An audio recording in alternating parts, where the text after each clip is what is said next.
put on this computer. Okay. So again, good morning, everybody. Welcome to Fieldstone4U from Fieldstone Leadership Network. We're just excited to have you here with us. We hope everybody's healthy and safe. I actually have been out sick all week. So as you can tell from my very sultry voice, I have been out. I have laryngitis and a host of other things, but I'm happy to be here. And I do have a little bit of a voice to greet you, and then you won't hear from me the rest of the time. I do ask that you mute yourselves. It's been a while since we've done Zoom, so just the basic housekeeping, if you could rename yourself with your organization so we could see which organizations are represented. And then if you wouldn't mind muting yourself until it's time for you to introduce yourself, and then go back to mute just so that we can devote all of our attention to Crystal, our speaker. This is interactive. If you have a question, please put it in the chat. Robin Stropko will be monitoring that as well as Crystal, but I don't want to disrupt her flow. So if she doesn't see it, Robin can communicate that. But if you have questions, please either put it in the chat or depending on how the presentation's going, maybe raise your hand and then Crystal can call on you. But we will have lots of opportunity during the presentation and following for you to ask specific questions. For those of you, I don't know if there's anybody that's part of a staff that has been encouraged to participate today, but you're not familiar with Fieldstone. Our mission is to connect and empower and support all of you so that you can better serve your community. And we do that by bringing particular programming. We have our executive coaching program, our learning groups, our reading group. Creative Encounters is our team building and experiential program. We have speaker series, and then we have this, and we have our quarterly Fieldstone4U, or Fieldstone at 4, which are reunions and an opportunity for us just to come together and be together. And I'm so happy to see Janet Buck with First Republic Bank because they are our sponsor of our Fieldstone at 4s. Robin sent out a save the date for our upcoming holiday party. So you'll want to make sure that you're one of the first, what did we say, 50 people that can RSVP to that, because it promises to be a super fun event. As always, First Republic and Fieldstone events are. So Janet, thank you again. And thank you to everybody that always comes and makes these fun for all of us. Everything starts in January for us. So Robin and I have just been busy in our recruiting and collecting applications. Our learning groups are completely full. So that's great. We have 2 full groups of emerging leaders. Our CEO group, we're waiting on a couple more applications to come in. We do have a couple openings in our executive coaching. So if that's something that anybody today is interested in, please reach out to me after today, and I'm happy to talk with you about the executive coaching program. As I said, we do have a couple spots open, and I highly recommend it. I went through it back in 2009. Margie Wakeham was my coach, and I still think of her as a mentor. So it's an incredible program. Our speaker, Crystal Gonzalez, has worn many hats during her almost 15 years in the nonprofit sector and is now a full-time nonprofit consultant specializing in grant funding, as well as the co-founder of RevCom Foundation, a Riverside-based foundation aimed at providing a more equal playing field for grassroots startup agencies. Crystal and I connected a couple months ago, and when I heard what she did, I thought, oh, we need to hear this. This network needs to hear from her. So I think you'll find her very delightful. But before we go to Crystal, I would like to hear from all of you. So if you very quickly could just say who you are, what your role is at your organization, and then just popcorn it to somebody else. And then we'll end with Crystal, who will add any final intros that I might have missed. So I'm going to popcorn it to Janet. Oh, thank you. I'm Janet Buck, First Republic Bank. I'm a nonprofit banker as well as sponsor of Fieldstone, and very excited to be here in the ongoing work that you're all doing. And I want to learn so we can continue to provide additional support through Fieldstone and in other ways in the community. Thank you so much. And you get to popcorn it to somebody. You always do the fun stuff. I'm going to popcorn it to Summer.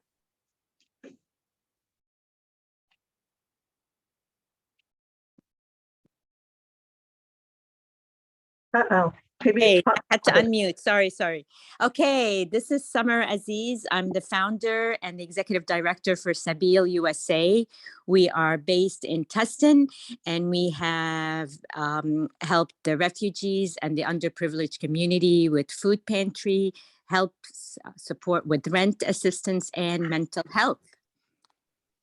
So that's me, and I'm going to popcorn it to Anne.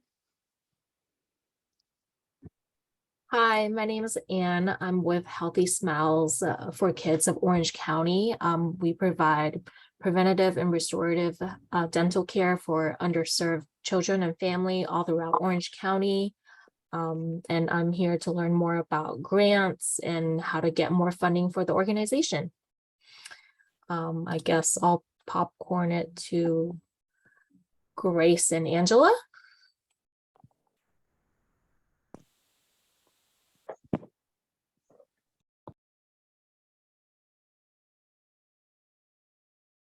Oh, I think you're on You're mute. on mute. Great.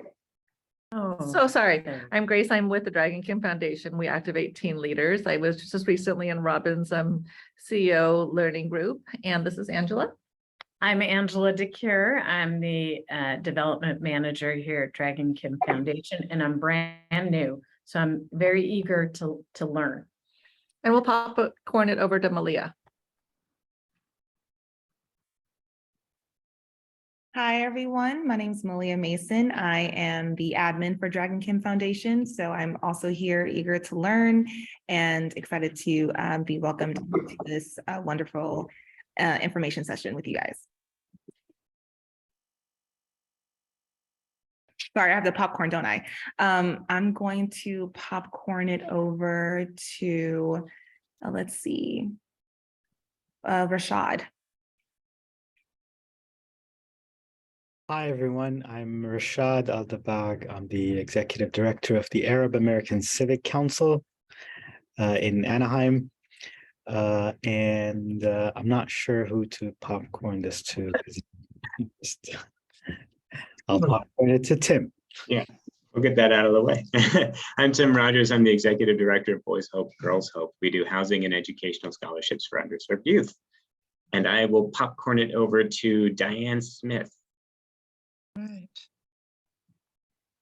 Hi, everyone. I am do grant writing and some other development pieces for the Teen Leadership Foundation, which is based in Costa Mesa and serves foster youth as they transition out of foster care and try to prepare them for fulfilling lives on their own. And I need to pick someone else, don't I? Who have we not heard from? How about Robert Brown? Good morning, everyone. Robert Brown, Executive Director with Young Lives Redeemed. We provide support services to homeless, aged out foster youth, ages 18 to 25. And I also need help with the popcorn. Send it over to Bill Carson.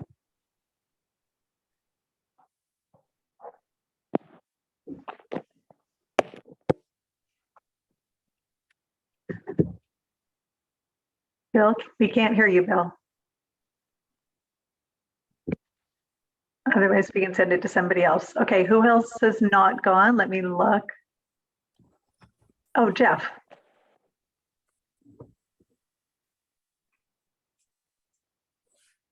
Hey, Jeff Alberg from My Safe Harbor. Strengthening families by empowering and equipping moms. I'm happy to be here and happy to learn. There's Bill. Yeah, I'm back. I was trying to double screen and it didn't work. My name is Bill Carson. I'm the board president at Wellness and Prevention Center based in San Clemente. We offer mental health counseling on campus throughout Capo Unified. We also do coalition work in the drug prevention area. I'm also launching a nonprofit consultancy specializing in management process and grant writing.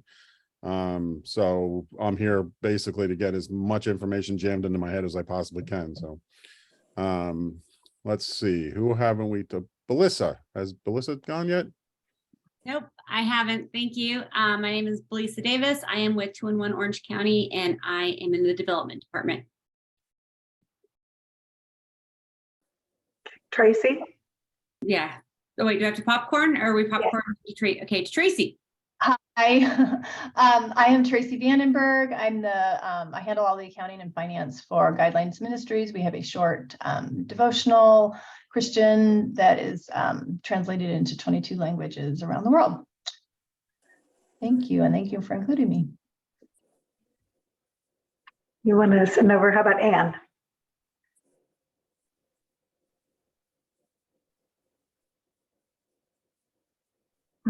Okay, how about Elizabeth? Good morning, everyone. My name is Elizabeth. I'm a case manager with Families Forward.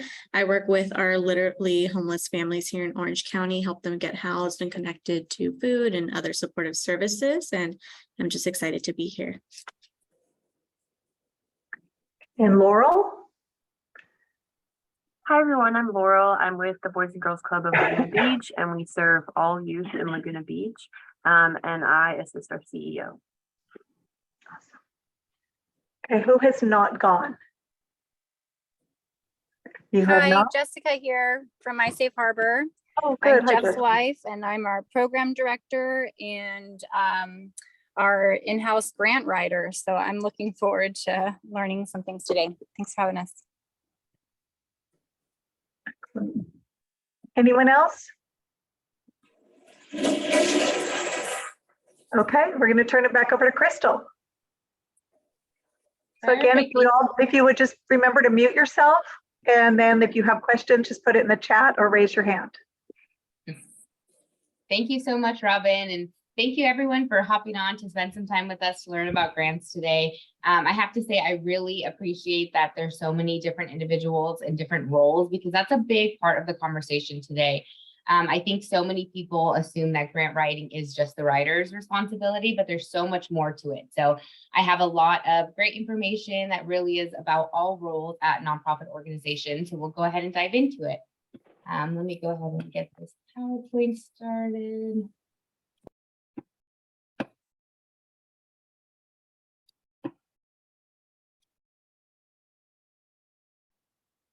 Okay, can everyone see my screen? Thumbs up, Robin. Good. Okay, perfect. So we'll go ahead and get started. Like Robin mentioned, I am Crystal Gonzalez, the founder of RevCom Consulting. We are a nonprofit consulting business based out of Riverside, really supporting Southern California nonprofit organizations and agencies all throughout California. So today we're going to be talking about preparing for the ask and how to become grant ready. So a quick little introduction. RevCom Consulting was founded in 2017. And prior to founding RevCom, I was actually pretty involved in the Orange County nonprofit sector.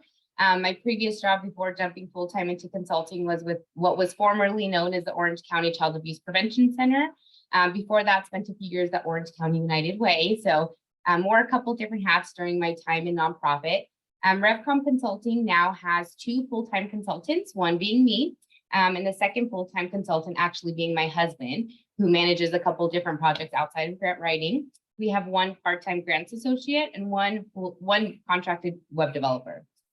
So I've been grant writing for over 10 years. Like Robin mentioned, have worn many different hats. As we all know, that's kind of how it goes in nonprofit. And so I've really been experienced. This is something that I'm really passionate about. This is the hat that I've enjoyed wearing the most over the years. And now that's really a big bulk of our consulting business.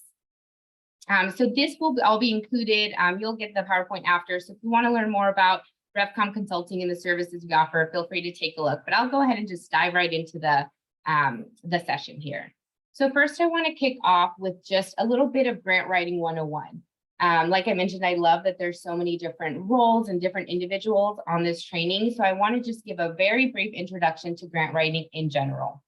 And starting off, the different types of funders that there are. So different type of funding opportunities that grants typically are focused on. And the 3 core ones that I think are personally the 3 largest to me are private funding, corporate funding, and public funding. So private funding, privately managed foundations, typically family foundations, family trusts. What is interesting about private funding is this is where you'll usually see very specific focused areas. So private foundations are usually really addressing emerging issues. With the pandemic, a lot of private foundations really shifted their focus areas to address some of the impacts of COVID-19, food insecurity, housing, issues that were currently happening in the community. Private foundations also typically have special interests. So It's whatever that group of individuals that have founded that foundation are typically interested in. The great thing about private funding is that fund usage is a little bit less regulated. So what's nice about private funding is that these foundations typically allow you as the organization to use the grant funds however you see fit. Of course, you can't just use it for things that are outside of providing services to the community, but a little less regulated than some corporate funding or some public funding, which we'll dive into in a minute. Typically smaller funding ranges, they don't always cover admin costs, so just something to think about, but every foundation is different. So these are just kind of the standard things that you see in the private funding world. Corporate funding, now these are foundations that are tied to some sort of corporate entity. What's interesting here is that the focus areas tend to tie back to the work that's being done from the corporation. So for example, if it's a bank that has a foundation entity, a lot of the focus area in their grant support to the community typically ties back to things like financial literacy. Now, that's not always the case, but just something that's typically seen. The application process is very similar to private funding. We usually see it as an online application. There's usually set times that they open up the application period and then a hard deadline for submission. So just some things to think about. Corporations do typically like public recognition. So of course, they want to know that you are committed as a grantee to share with your network on social media and newsletters what the impacts of their grant funding have done. If a funder ever does not want you to disclose that, they'll usually typically share that information with you in the terms and conditions of the grant. The great thing about corporate funding is that these partnerships really open doors to volunteer opportunities, especially with the holidays coming around the corner. If your organization has some corporate funding partners, I really recommend that this is the time to reach out to them and see if there's an opportunity to bring their employees over to your organization to do some sort of volunteer opportunity. These are great partnerships that corporate funders typically like to engage in. And public funding. This is the most unique of the three in comparison. These are funds that come from federal, state, and other publicly funded agencies. What I think is the great thing about public funding is that they are typically pretty large amounts, which is great, and typically go for multiple years. So a public grant might be 1 year to start with opportunity for renewal, and that renewal can carry on up to what I typically see is 5 to 6 years, which is really, really great. The tough part about public funding is that a lot of work has to go into these grant opportunities. I'm not sure how many of you currently receive public funding that might be local from county or from the state level and beyond. But this application process, it does take a lot of work. There's a lot of prep that has to go into it, and a lot of different roles that play a part in successful public funding. So just something to think about if you are going to approach a public opportunity for the first time for your organization. And one more quick 101 before we dive into grant success and what really makes a winning grant is the different funding types. So these are just the request types that are most common. The three most common in my experience and what I kind of feel are the three most is general operating, program specific, and capital funding. General operating, I like to call this the no strings attached grant opportunity. These are always the best because I feel like these funders really trust us as nonprofit organizations to do with the money whatever we see fit. If that means that we've had to pivot, let's use COVID as an example, pivot to virtual service delivery. That's where a lot of organizations really relied on general operating funds to be able to shift gears and do things differently.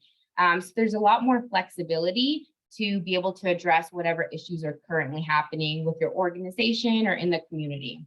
Proven track record is typically something that is really critical in order to be competitive when it comes to general operating. As you can imagine, a lot of organizations are really trying to get general operating funds because of that flexibility, because of that ability to use the funds as they see fit.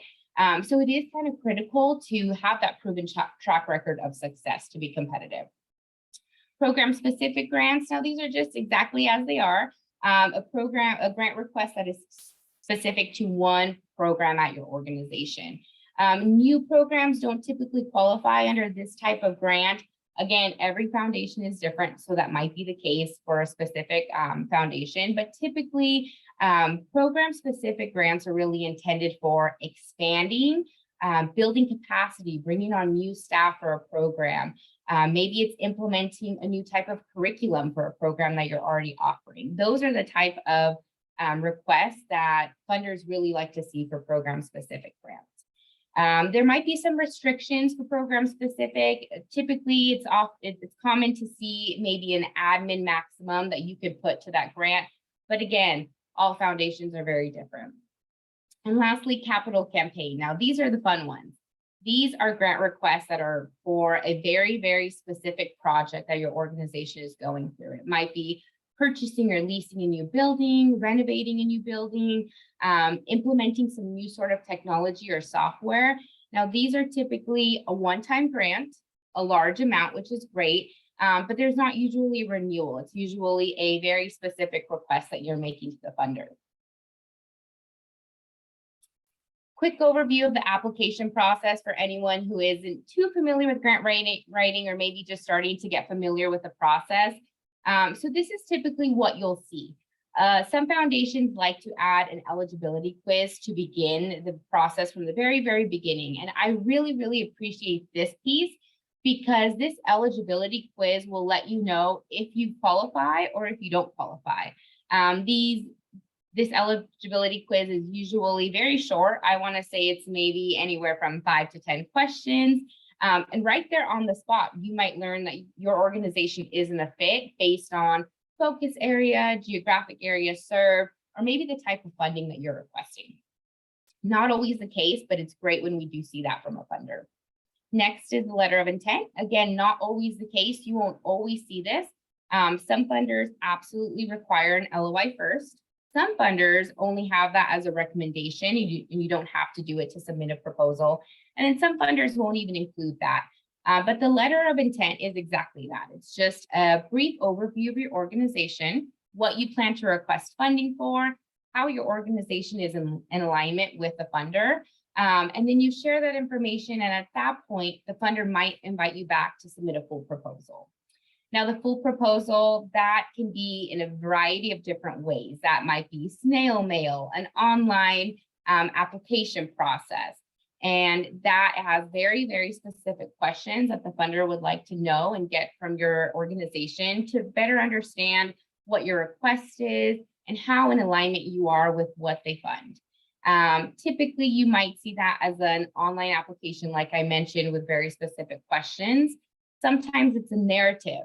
So that might be that a funder lets you know, hey, you have 3 pages maximum. We want you to hit these bullet points, and that's it. That's what the proposal consists of. Other funders might say, just send us some information. Let us know what is compelling about your organization and the type of programming that you provide to the community. So when you get to the proposal phase, it might look very different from one funder to the next. So always something to consider.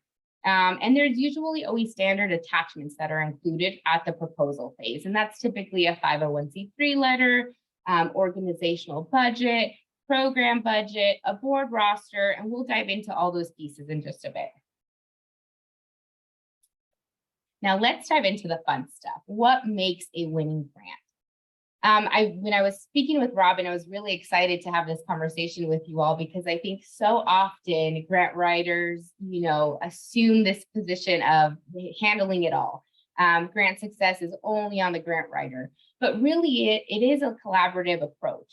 Grant success is really collaborative between the whole entire organization, and we'll talk about that right now. To me, what makes a winning grant are these 3 very key aspects of your proposal. So funder alignment, making sure that your organization is truly in alignment with the funder that you're requesting a grant from. There's no real way to kind of make a puzzle piece fit to where it doesn't when it comes to this specific piece. If a funder is really heavily focused on things like maybe it's child abuse prevention and your organization is an animal rescue, there's not that alignment. We know that both services are very important to the community in a variety of different ways.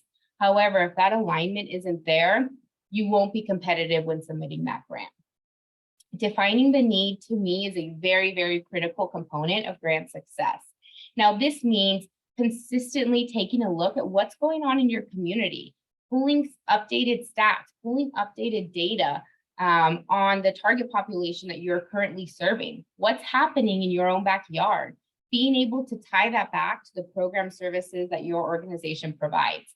So being able to define the need and then let that funder know how you're working to bridge that gap is one of the most critical pieces of grant success. And of course, lastly, writing. Writing is still, at the end of the day, incredibly important when it comes to grant success. Being able to write persuasively, to share with the funder, who your organization is, why it's important, the work that you're providing, and what that funder alignment is, but in a persuasive manner. So 3 of my top points for making a winning grant. Now, grant writing versus grant winning. This is where everybody at the organization plays some sort of a role in grant success. To me, the 3 biggest components are organizational leadership and board of directors. The grant writer, of course, plays a very important role, and then also program and direct service staff. So let's start with organizational leadership and the board. These are actually, behind the scenes, there is a lot going on with your organization, with your board. But you might not know that funders actually ask very specific questions about what's happening at your organization at this level. Now more than ever, foundations are really looking to better understand your demographic makeup of your board and your leadership team. So making sure that your board and your staff are diverse. Those are questions that are typically asked on foundation applications. Board support. If your board of directors, if there is a give or get in place, what is that give or get? What's the percentage of board members that do participate in that?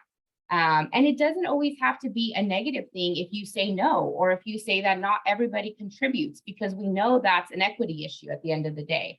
However, there usually is opportunity to share in a narrative space what your board does, how they contribute, how they play a role into the success of your organization. Another component is your strategic plan. So this is something that not all organizations have, and that's perfectly fine. However, just to let you know, there are funders that do ask about this. They might not need to see it as an attachment, but it might be something that is asked. If that's something that's a work in progress for your organization, let them know. Let them know that you're working on your capacity, you're working on your expansion, and strategic planning is something that's important to your organization. Grant writing systems internally. Now, this is where everybody comes to the table and plays a role. So are you identifying needs in the community as an organization? Are there structured programs in place? That's kind of a big thing here. I know, in my experience, a lot of organizations we provide this service, which is really great. But being able to really get specific about programs and saying, we provide this service through this strategic program, this is the program name, and this is how we evaluate that program. That's something that actually makes a big difference in grant success. Internal processes, how are you evaluating these programs? All very collaborative internally, and are questions that are always asked on grant applications. Diversified funding is very important too. Most funders want to know where your funding is coming from. Grant applications typically ask for a breakdown of your revenue. How much of that is coming from private grants? How much of that is coming from public funding, special events, individual donations? If a funder sees that, let's say 90% of your funding is from government contracts, that revenue amount might be very high. However, if next year, let's say that funding goes away at the federal level, or that funding goes out for a competitive bid and your organization unfortunately does not get awarded, that could be a whole entire team that has to go away. So just making sure that there's that diversified funding in place to make sure that if something ever does happen like that, there's a backup plan to sustain programs and to sustain your organization. And then the grant writer. The grant writer, of course, plays a very important role. This individual is really a tool. I view myself as a tool to organizations when I'm grant writing to achieve fundraising goals. The grant writer is really responsible for preparing the proposal from start to finish, collaborating with whatever roles internally that I need to pull data from, let's say, and then managing the timeline, applying some deliverables, and a clear plan for submitting that grant in a timely manner. Collecting required attachments that might be working with the administration team, or might be working with the executive assistant to pull things like a board roster or a board meeting schedule. Those are attachments that might be asked from funders. And then of course, writing. Grant success could not take place if there is not strong writing happening. So this is being able to use a concise language throughout, having your narrative be readable, utilizing the same tone throughout your narrative, and being consistent. Really drafting a story where you take this funder from start to finish, where you're not jumping around, unless there's specific questions on an application, and kind of referring to more of an open narrative proposal. Making it flow, making sure that you're starting with your organizational history and background, diving into an overview of all of your programs, going straight into your specific program that you're requesting fund, making sure that you're sharing how much of an impact and in what ways this funding could do for your organization, and then making sure you tie it all together and wrap it up in a nice, concise way. Now, program direct service staff. I really think that our direct service staff, they're the ones doing the work in the field, making things happen. And they really do play a role in grant success in more ways than just program impact. So one thing that I really recommend, if your organization does have public funding or is thinking about public funding, when an opportunity like that comes up, I highly recommend that you share this opportunity with your program staff. Let them know, hey, there is this opportunity we're going for, and it impacts your program specifically. Share the RFP with them. Let them become involved. Let them become engaged. What I've really learned in my experience in grant writing is that when you open up this door to program staff, they often really play a vital role in grant success. There's been so many times where I've encouraged program staff to read through the RFP, and they actually come to me and say, hey, this is really great, and there's this one specific story I want to share with you because it really is in alignment with what we'll be applying for. So they might, of course, they know things that are really, they're in the weeds of it. So they know things that you don't know. So as often as possible, I highly recommend bring your program staff along for the ride. Let them be a part of the grant writing journey. Just listen to them. There's a lot of feedback they might be able to provide that will play a critical role in grant success. Committed team members. Now, this is something that is, of course, out of our control. There's sometimes turnover, especially what we've seen with the pandemic, a lot of changes happening. But grant funders will take a look at this. So just something to think about. Again, it's not a negative thing to say, hey, we've had a lot of turnover this past year, but tell funders why. Be transparent. Share with them what's going on in your organization. It doesn't have to be a negative thing. Demographic and data collection really has to be taken seriously also.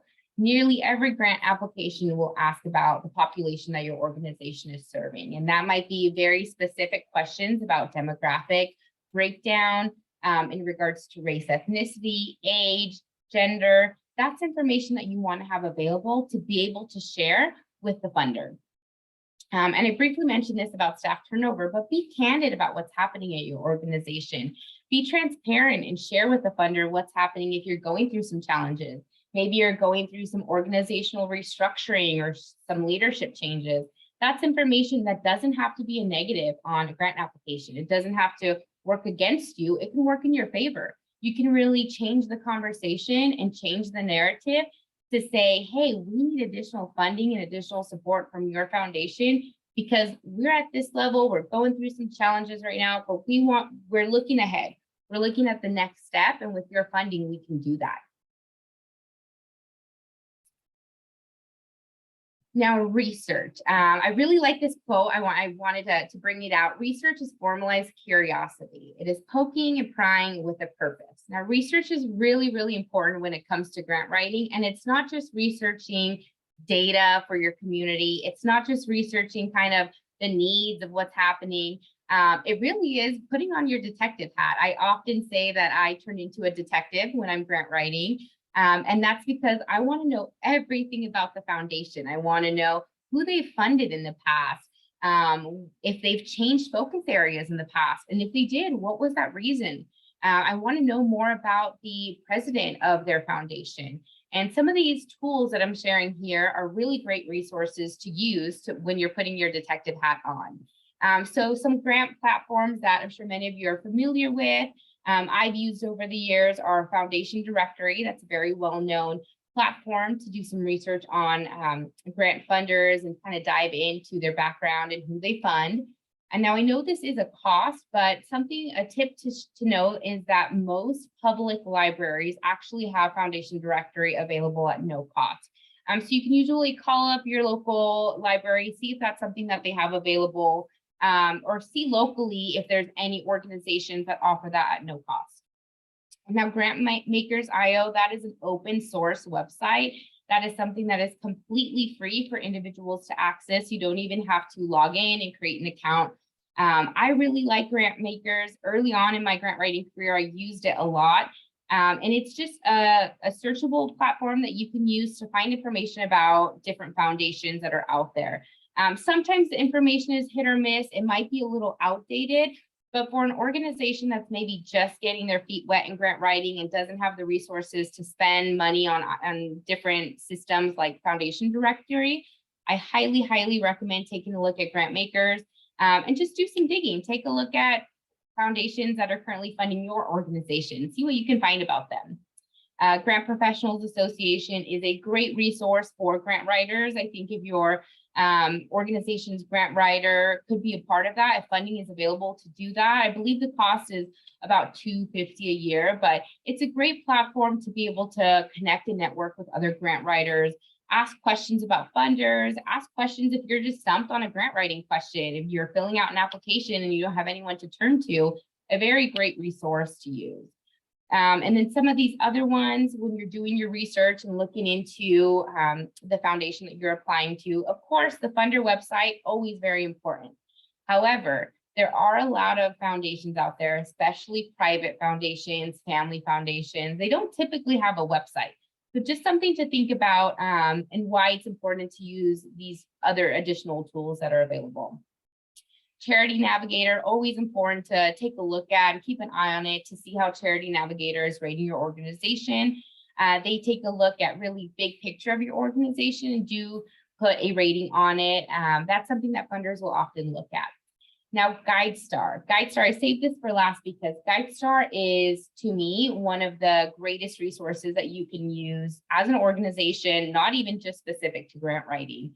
I like to utilize GuideStar to take a look at organizations similar to the organization that I'm applying for. Take a look at who has funded them. Do some digging, do some research, put your detective hat on. Another thing about GuideStar is you can take a look at foundations, whatever foundation you're applying to, take a look at their 990. If you're a grant writer or your grant writer is, not familiar with GuideStar or not familiar with financials, I highly, highly encourage for your grant writer to become, it doesn't have to be a financial expert, but understand your organization's 990, understand your organization's audit, your budget, program budget, organizational budget. Grant writers really need to be able to understand those items, just understand how the organization is working and how they're requesting funding from some of these foundations. And last but not least, relationship building. I think oftentimes, sometimes it's a little bit scary or intimidating to pick up the phone and reach out to some of these funders, but I have to let all of you know, in my experience of grant writing for over a decade now, I really learned that these funders, they want to hear from us. Oftentimes, they are more than happy to have a conversation. They can't tell you if you should apply necessarily or if you shouldn't. They can't help you with your grant application. But what I have found is during a 10 to 15-minute conversation with a funder, you'll typically know if you're a fit or not. You can share a little bit of information about your organization, what program you're thinking about applying to, and how there is that alignment. And you'll get some feedback that is really going to help you make the decision if your organization should go for that grant or not. So pick up the phone, write an email, send them a quick note on social media, engage with prospective funders in any way possible. Now, I want to share just a quick example of true foundations that I've applied to in the past. 3 different examples of what I consider good, not so good, and unique. So funder example number 1, I'm going to hide their names. Some of you might get funding from some of these foundations, and the pieces might kind of be put together. But this is a corporate funder, a railway company, accepts from organizations that have some sort of access to the territories that they serve. So as you can imagine, a railway company that is on the national scale, there might be a lot of communities that can apply to funding to this funder. A broad focus area, which is nice. It kind of gives you as a nonprofit the opportunity to make your pitch and share how you could be in alignment with their broad focus area. Applications are accepted on a rolling basis. So that's something to keep in mind as well. If you're newer to grant writing, foundations will typically have either a rolling basis application, which means you can apply at any time throughout the year, or a very specific grant period. So they might open on a specific date, and grant applications absolutely have to be submitted by a certain date and time. Now, this funder prefers program specific over general operating, which is fine. They do display the range. So that's something really important to look out for, a funder that shares with you, the nonprofit, what their funding range is. There are a lot of funders out there who won't share this information. And how are we supposed to know if our request is too little or if it's too high? That's when putting your detective hat really comes into play, and you take a look at their 990s. Take a look at who they funded in the past and what their average gift amounts are. Now, this application was just 6 questions, an online platform, 6 questions, short and sweet, 150 words maximum. I consider this a good one because nonprofits are busy. We are all busy. We're all wearing multiple different hats. I really appreciate when funders make the grant application process simple, not just for me as a grant writer, but really for the big picture of all the work that we're all doing in the community. Now, funder example number 2, this was a fun one to go through. A private foundation that supports organizations throughout the entire state of California. They had a very specific deadline, which is pretty common. We see that a lot. Their gift range is a pretty big range, but that's fine too, $5,000 to $50,000. If you do see a range that is pretty large in amount, this is an opportunity I always recommend to still do some digging. Take a look at what the average gift is. They won't share that with you maybe on their website, but you can find that on their 990. A proven diversified fundraising strategy was absolutely critical for this foundation, which again, is pretty typical to see. Program specific. Now, here's where it gets into kind of the doozy part. The proposal itself was 3 pages maximum. Single spaced, 12-point font, 1-inch margins, and you had to address 18 different points. And I don't mean this is, let me know what your address is. It was very specific questions. And as you all know, when we're sharing with the community about who we are and how we're impacting and truly moving the needle, you can't really do it in a line or 2. There is a story that goes behind it, right? There is a story about the clients that you serve. There's that humanness that you need to bring to the work that you're doing and bring that to the funder. So this to me is a funder that is kind of missing the mark. A funder that even though they mean well, they have a great mission, they're doing good work, they're missing the mark in the sense of not really understanding all the work that nonprofit organizations are doing on a day-to-day basis. And always looking for new money, always looking for funding to expand programming, to continue the work that they're doing. And when a grant application is this complicated, it makes things difficult. They also had 10 attachments, which was just a lot. There's a lot of information that this funder was asking for. So to me, it's a funder that's kind of missing the mark. Now, funder example number 3, this is a unique one that I really wanted to call out, and it ties back to the information I shared about GuideStar. Now, this was a local private foundation serving an entire region here in Southern California. a broad focus area, which is fine, really focused on systemic change. So this foundation was typically, as issues were emerging in the community, they'd go ahead and shift to what was happening and how they can impact, further serve individuals in need. A rolling basis application, which is great. You can apply throughout the year. Large grant awards, no specific range. So again, you put your detective hat and you take a look at the average grant amount. And then all grant types. So a capital request can be sent to them, a program specific request, a general operating, whatever your organization needs at that time. Now, here's the uniqueness of this funder. The application itself was very short and sweet. A couple questions just about general information about the organization. And then the funder lets you know that they're going to review your application pretty solely on what's on GuideStar. So GuideStar is something that if your organization has not already claimed, it's completely free. You just have to log in and there's some verification that has to be done and you need to let them know that you are an employee at that organization. And then you can go in and update all the great information that they have set up for you. So GuideStar gives you opportunity to collect and put information such as your mission, your organizational history, your programs that you provide, even impact of your programs. You can put in the number served, break down your client demographic, input information about your board of directors demographics. So this funder, they were really going to make the decision on if they were funding you or not, pretty solely based on GuideStar. So if you haven't already, I highly, highly recommend spend some time, especially with the holidays coming up and organizations having a little bit of downtime. Take a look at GuideStar. Make sure that your organization has your profile claimed. And if not, start the process and then get to updating that. It's a great tool not only to share transparency with the community and individual donors, but now we know that funders are looking at this pretty heavily as well. And then to wrap this up, I wanted to end on a kind of fun note.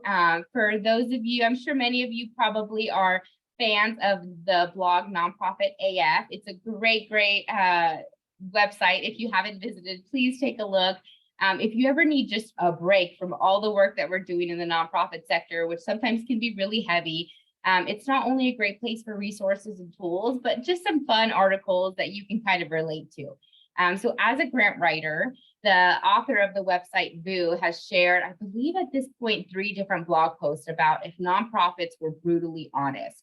I'll drop the link into the chat if you want to have a good laugh after this, but the main point of these blog posts is to share that nonprofits just, can you make it easier for us funders, and can you please just send us money? So I called out a couple of the different questions he input in his blog post. One of them being, please describe your program. Well, you can better understand the program. You can understand the program a lot better and get to know the amazing kids we're trying to help. Visit the program and then send money so we can keep it going, right? Don't we wish we could say something like that? What are the unanticipated outcomes associated with this program? We don't know. They're unanticipated. Please send us money. What is the timeline for your project? Our official starting date is whenever you send us money. Please send us money. And the last one, if your budget is more than 50% staffing related costs, please explain why. All of our programs are run by human beings. So this is just kind of, sometimes when I'm in the thick of grant writing, I like to pull up this blog post and just reread it. And it's fun because we wish we could say that, right? At the end of the day, there is that kind of divide between the funder world and the nonprofit world. We're doing the work, we're in the thick of it. We're providing services. We know our clients best. And funders, they're really trying to put the money to good work, which is great. But there is that kind of divide, and it would be so much easier if we could just say, hey, please send us money. So I'll drop that link into the chat right now, but just a fun way to kind of wrap this up. I really hope that, for those of you that are really experienced maybe in grant writing, maybe this was a refresher to remind you to think of some of these things as you're writing grant proposals. And if you're newer to the grants world, hopefully this really opened your eyes into some of the things to look for as you get more familiar with grant writing and start submitting more proposals throughout the upcoming year. I'll go ahead and stop my share now. was awesome. Thank you so much. I know I've written grants in the past. I've worked with people that have written grants, and it's always like, how do you set yours apart from others? That's always the trick. And how do you, especially when they give you like a deadline of, or how many words to put in. So do you have any tips for us on how to really help us to stand out? Yeah, the biggest thing what I like to do is really bring in stories of your clients that you're serving. I think if there's anything unique, there is a lot of duplicate work in nonprofit world, right? We know that we as one organization can't do it all alone, and it's important that there are other organizations doing the same type of work. But bring whatever level of uniqueness that you have at your organization, make sure you bring that into your grant application. If there's opportunity to talk about a success story, always bring that in. I see that as an optional question a lot of times on grant applications. And if an organization isn't utilizing that and just foregoing and not inputting that, that could be your deciding factor. That could be what pushes a funder to say, we're going to fund that organization because we're really understanding the impact that they're making. So that's really the biggest thing. The more that you could bring in the actual humanness of what you're doing. And then I know I talked about this a lot, but evaluation, to me, that's really the make or break question for a lot of funders. So make sure that you are evaluating your programs, even if that's just a satisfaction survey at the end of programs, a pre and post test to be able to say, hey, this is how we're actually moving the needle with programming in our community. And what about soliciting feedback from the funder? If we aren't funded, what's the best way to ask them how we could do better next time? Oh, yes, that's a great question. So typically when there is a decline to a grant application that you submitted, you'll almost always get a program officer or program manager at the foundation with their contact information. I always recommend sending an email, requesting a phone call, having a quick conversation. I can maybe count on one hand how many times I've been turned away from a funder to engage in that conversation. I almost always hear a yes, let's have a conversation. Let me share with you what you could have done differently. And sometimes it's just, hey, we're kind of shifting focus. So if there's opportunity and you have that contact information, send an email, request a phone call. That's always what I would recommend to do. Thank you. Mm-hmm. Other questions? Just unmute yourself and feel free to ask away. Crystal, this is Grace. We were just saying what a great presentation this was. Thank you. It was super well organized. Of course. Thank you so much. Couple of quick questions, one for Robin and one for you. The one for you is you had said a lot of, some organizations have deadlines that are on a rolling basis. Do most foundations, are they on the calendar year?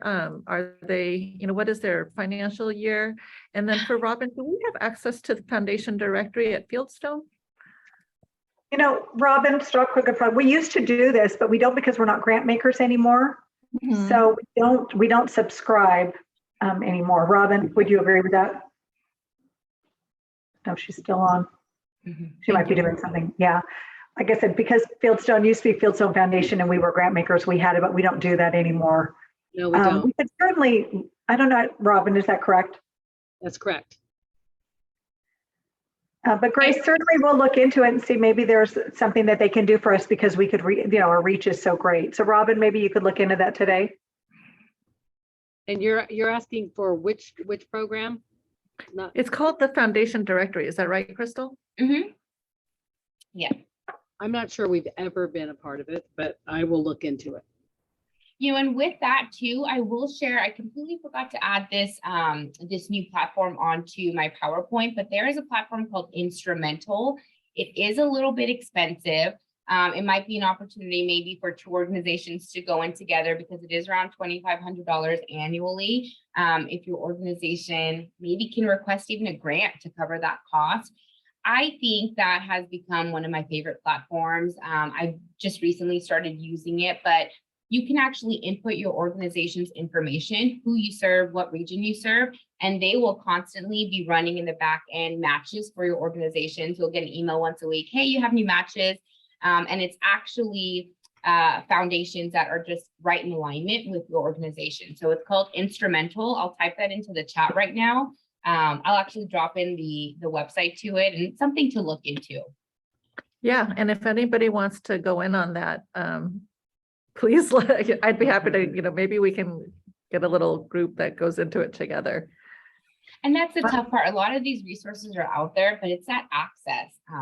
You know, and you know, in a dream world, I feel like, you know, all of this stuff can just be available to nonprofits, but unfortunately it's become a business. Diane just added in the chat that 10C has it available. So I don't know, you probably have become a member of 10C, but that's way less than purchasing it. So thank you, Diane, for adding that in there. Thanks, That's the Diane. foundation directory, not instrumental. Right, correct. And then Crystal, do you know if most organizations, are they on the calendar year or are they on a, you know, June to July year?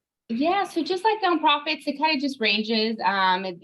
Some foundations are on that calendar year. Actually, I would say more foundations are on the calendar year, and then some are on, you know, that July to June. But one thing that is great about the those grants that are on the rolling basis, it's a hit or miss, right? My approach is always, if we can get them at the very beginning of their fiscal year, great. But I sometimes like to circle back, and this is a great tip, especially for corporate funders, approach them at the end of the year, because if there's funding available that they haven't exhausted, that they have to get out the door, they are more than likely to do a quick turnaround time for grant applications. And then you might look out with a higher grant amount. So if you do have corporate funders or individuals on your board that work at corporations that have a foundation entity attached, this might be the perfect opportunity before the year end, so they could get that last tax write-off, to approach them and see if there's funding available and if you can submit a grant. That's a great. Yeah, so I have a question. This is Angela. Yeah. It's a very, very basic question. Again, I'm coming new into this space. What kind of tools do you all use to manage all of your funders and all this activity, all this proposal and inquiry and, you know, fiscal years and all of this data? How do you manage it? Yeah, that's a great question. And there's so many different tools out there. I feel like finally, after 5 years of contract grant writing and in years before that of grant writing for a specific organization, I found the tools that work best for me. So Instrumental is what I use for prospecting. But what's really nice about that tool is it's arranged in a format where you can actually put status updates. So, you know, I'm just researching the foundation. Oh, I'm going to go for them. So their planned application that I'm going to submit. Now we've submitted, then we've been awarded or denied. So you could see visually, I'm a very visual person. So visually through that platform, you can see kind of where you're at with all your different grant applications. And then something that I use as just a project management tool is called ClickUp. I know there's a lot of different tools available, like Asana I've heard of. I've tried that a little bit. But ClickUp has really helped me and my team to be able to look at big picture, you know, what grants are we applying to this month? What's the status? If we need to share documents, we can share that there.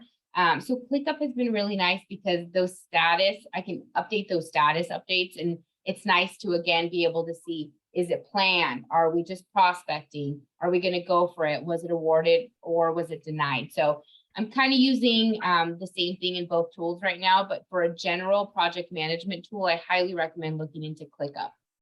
Okay, and these tools, I would imagine they have the ability to kind of roll up into some kind of projected forecast, right? To come down to numbers that, you know, you can rely on or are budgeting for the next, right?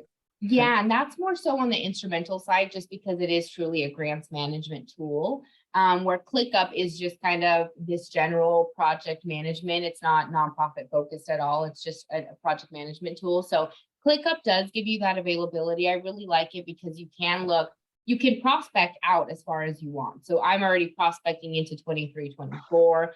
It does let me know if I put in a specific fiscal year, what we're looking at applying, what we've been awarded, what we've been declined. So it is a great tool. I wish it were cheaper, and they even just raised prices about a year ago. But it's just a great tool though. Thank you. Hi, this is Summer. How are you, everyone? Hi. Hi, thank you very much for this. This has really been one of my favorites because I've attended Great. other talks and it's been very focused and I love that. Thank you very much. Awesome. Of course. We have someone that we've hired part-time to look at grants and to write LOIs, and we must have submitted 200. And we've received a lot of I would say we've received maybe 50% communication feedback that this is not in alignment with our group. So how do we increase our percentage? Who do we need to go out? Maybe we need to hire a grant writer or a grant. I don't know what is the difference between a grant writer, a grant developer. There's so many people that needs to be in the formula. Yeah. And that is a big piece that you bring up, is that there are so many people that need to be a part of that formula. And it might not be necessarily, there's so many different reasons why that might be, especially with COVID. Funders really just changed. The funding world changed. A lot of funders changed their focus area. And that was a big issue. A lot of funders just completely closed off open applications and refunded partners that they've had in the past. But when it comes to your denials that you've received, if you can at all request that feedback from them. And of course, not every funder will be open to that or say, okay, let's sit down and have a chat about it. But maybe you need to take a look organizationally, what's going on. Is there something that can be improved in regards to how you're telling the story about the big picture of your organization? The attachments, take a look at your budgets. Is something maybe being called out by a funder that isn't something that they're looking to fund? It really could be anything. And I'm more than happy to have a chat with you about it and dive into it. I just like being a no-cost resource to nonprofits, so I'm always available just for a quick chat. I'll include my information after this, but it really could be a lot. And sending that many LOIs, it is a lot, but maybe it's just taking it back and really looking at, okay, who is truly in alignment? And that might be the biggest thing. It might just be that your organization isn't 100% in alignment with the funders that you've been approaching. Okay. All right. Well, I just feel like we're, like everybody says, there's a mental health grants out there. There are food insecurities grants. And we can't seem to find them. Yeah. Okay. Let's have a chat. And I'm more than happy to send some resources your way that might be good fits. Okay, great. Thank you. I appreciate it. Of course. Crystal, thank you so much. This really, as Summer said, it was a very focused discussion, and I just really appreciate you giving us your time and your expertise to the network. Lots of great links, lots of great resources. I know you're going to share your information so people can reach out to you. Yeah.